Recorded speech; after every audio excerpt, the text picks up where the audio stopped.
Her mouth almost dropped to the floor. They were exhausted, having been on the road for a long time. All they wanted to do was to take the dog and go.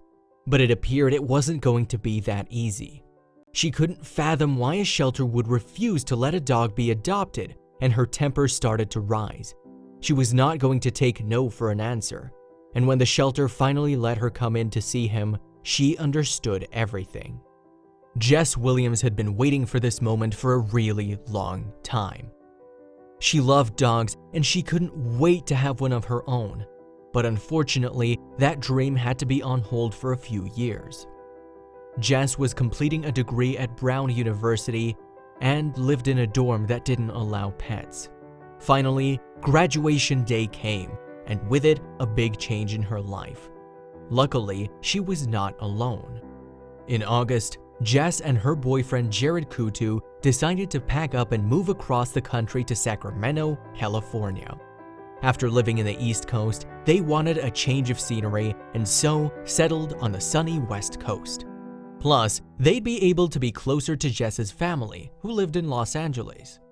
Jess was ready for her new life, and that included a furry addition to the household, although it wouldn't come too easily. Jess hadn't given up on her dream of having a dog, so when she learned that their new apartment allowed pets, she was ecstatic. But Jared was a little less so. He also wanted a dog, but he wanted them to settle into their new place first. He suggested a compromise, asking Jess to wait until her birthday in November to adopt a dog. Jess agreed, but soon she found that the wait was harder than she had imagined. All that Jess could think about was getting a dog. She woke up and went to bed with that single thought on her mind. It was driving her crazy. Finally, she couldn't take it any longer. She went online and started looking at photos of shelter dogs. "I'll just browse," she said to herself. She thought this could help her get an idea of what kind of dog she wanted. But her casual browsing didn't last long. One day, she came upon a picture that changed everything. On a website she was browsing, Jess came upon a picture of a dog named Benji. He appeared to be a mixed breed, and the website said he was picked up as a stray and had been at the shelter for 10 days. He also had a bad flea allergy that made him lose most of his fur. But what caught Jess's attention was the sorrowful look on Benji's face. "I'd never seen a sadder dog and knew we couldn't leave him there," she explains. She decided she wanted to adopt him. But what about her agreement with Jared? Jess showed Jared the picture of Benji and told him they had to adopt him. She felt bad about breaking her promise, but it was clear to her that this dog needed to be taken out of the shelter. Jared hesitated, but he eventually agreed to adopt Benji. Looking at the picture, he knew he would have felt really guilty if he said no. So they started making preparations for the adoption. But there was one big problem. The website listed the shelter's location in Los Angeles, which is almost 400 miles away from Sacramento. It seriously complicated things, but Jess was undeterred. They were both avid travelers and had made long drives before. Seeing how determined she was, Jared relented. And so they set off on a 6-hour drive to meet Benji. But there were more obstacles waiting ahead. The couple finally made it to Los Angeles and found the shelter. They walked in and told the attendant that they had seen Benji on a website and wanted to adopt him. The shelter staff stared at them awkwardly for a few seconds, hesitating to respond to their inquiry. Finally, the manager came up and asked them if they were sure they meant the right dog. Jess pulled up her phone and showed them Benji's picture.